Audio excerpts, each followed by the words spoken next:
Ashamaa harka fuunee kabajamtoota jaalatamtoota hordoftoota YouTube chaanalii koo jalatti argamtan hundumti keessan iddoo fi lafa jirtan itti nageenyiif jaalalli waaqayyoo isiniif haa baay'atu jecha hordoftoota amantaa birootiin ashamaa harka fuunee jennee jirra. Har'a waa'ee jireenya keenya keessatti nu barbaachisanii fi isa ijoo jedhamu bifa seenaa ilma namaa irratti gahe gocha raawwatame irraa wal qabatee kan wajjin ilaalu ta'a. Hamma dhumaatti na faana tura. Egaa viidiyoo kanneen fakkaatan akka qabannee dhufnuuf subscribe, like, share gochuun mana kanaaf haaraa yoo taatan maatii ta'uu hin dagatinaa affeerraa keenya. Hamma dhumaatti na faana tura. Egaa akkuma jalqaba irratti isiniif ibsuu yaaletti har'a waa'ee jireenyaa irratti haasofna. Jireenya jechuun maal jechuudha? Jireenyi waa sadiin madaalamaa jira. Tokko mana yaalaa yookaan hospitaala. Lammaffaa mana hidhaa. Sadaffaa qabrii yookaan immoo awwaala. Sadeen kunniin jireenya keenya keessatti ni jiranii ni dhufanii dagachuun hin barbaachisu. Namni jireenya sadeen kana keessatti of argee jireenya jechuun maal jechuudha? Nama jechuunoo maal jechuudha isa san jedhu sana adda baafachuu ni danda'a jechuudha. Kana yoo jettani fakkeenyaaf hidhamanii waa'ee jireenyaa baruu ni danda'ama. Hospitaala dhaqanii nabsee waan nu keessa jirtuuf waa'ee jireenyaa sana ni baranna. Awwaala hoo dhaqanii maal barannaa jechuun keessa waa'ee noole gaafiin kun akkanaaf dhufu abdiin qaba. Wanti sirra gahu nama biraatiif barnoota kanan dagatiin. Amma dhumaatti na faana tura.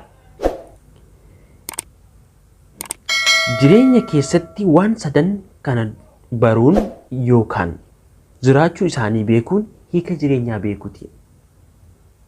Sadan kunniin jireenya keessa jiraachuu isaanii beekuun hiika jireenyaa beekuudha jedhu. Nama tokkotu ture. Dureessa gaafa tokko osoma mana keessa taa'ee yookaan mana keessa taa'uu foddaa irraa hiyyeessa balfa keessaa filatee guuru argee akkas jedhe. Yaa Rabbii baguma hiyyeessa nan godhini jedhe dureessichi.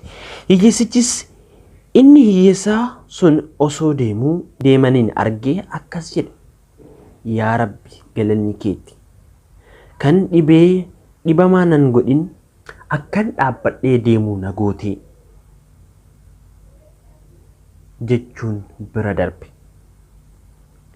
Dhibamaanis mana yaalaa dhaqee osoo yaalamaa jiruu mana yaalaa keessatti reeffa nama du'ee argee akkas jedhe. Yaa Rabbi kan lubbuu koo na qusatte galanni keetii. Namni jiru nama du'ee ni caalaa. Kan lubbuun jiraadhee galata siif galcha jedhee dubbate. Kanaafuu gabaabumatti hiika jireenyaa kana fakkaata. Osoo hin duune waan Rabbi nuuf kennee irratti galata galchaa isa dhabdee kadhachaa jiraadhu. Jiruuf soddaa hin tuffatanii jedha. Egaa maamiltoota koo jireenya keenya keessatti wanti hedduu karoorfachuu dandeenya. Jireenya keenya keessatti rakkoolee hedduu dabarsuu dandeenya. Garuu rakkoo dabarsaa jirru san caalaa akka rakkoon nutti hin dabalamneef waan irra jirruu fi waan harkaa qabnuun yaa Rabbi galata kee, yaa Waaqayyoo galata kee yoo jennee daran nuuf dabalama. Garuu hedduun keenya waan qabnu irratti waan dhabne kadhachuun caalaa waan qabnuun yaa Waaqayyo galata kee jennee hin beeknu. Maaliif yoo naan jettan wanti harkaa qabnu wanta dhabnu nutti hin fakkaatu. Wanta harkaa hin qabne immoo wanta harkaa hin qabne immoo waan harkatti galfannu waan nutti hin fakkaanneef. Dhugaan siniin jedha. Jireenya keenya keessatti wanti hin raawwatamne, wanti hin argamne, wanti ati hin yaaddee hin arganne tokko illee hin jiru. Garuu ajaja Waaqayyoo, ajaja uumaa keetiin ala yoo deemtee osoo milkoofteeyyuu siif bu'aan qabu. Jireenya kees balleessaa sis balleessaa namoota sitti dhiyaatanis ni balleessa waan ta'eef. Kana caalaa namootaaf ilaalcha gaarii qabaachuu, jaalala namaatiin guutamuu, rakkoolee nutti dhufan hundaa yaa Waaqayyo fedha kee eeyyama kee yoo ta'e haa ta'u jennee gara Waaqayyootti himachuu malee wanta biraa raawwachuurraa of haa qusannu. Naaf gala. Yogguu aarruu yeroo emooshinaalii taanu wantoota raawwannu hin beeknu ta'uu danda'a. Suni hunda keenya bira jira.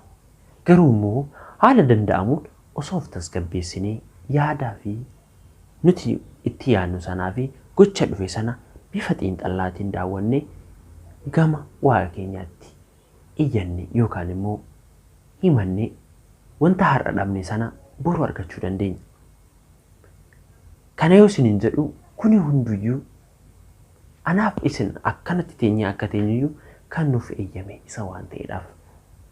Maarree nuhoo waan qabnu irratti galateeffachuu, waan dhabne immoo kadhachuun yeroo baay'ee hedduu keenya biratti hin mul'atu. Kan qabnu dhiifnee kan qabneef hiixanna.